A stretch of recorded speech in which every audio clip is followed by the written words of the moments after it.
You ask Tiger to solve. This deals with linear equations with one unknown. The final result is y equals 11. Let's solve it step by step. Group all constants on the right side of the equation. Add 9 to both sides. Simplify the arithmetic.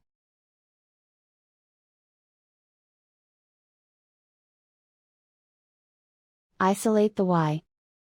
Divide both sides by 4.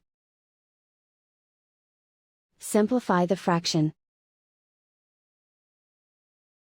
Find the greatest common factor of the numerator and denominator. Factor out and cancel the greatest common factor. And so the final result is y equals 11.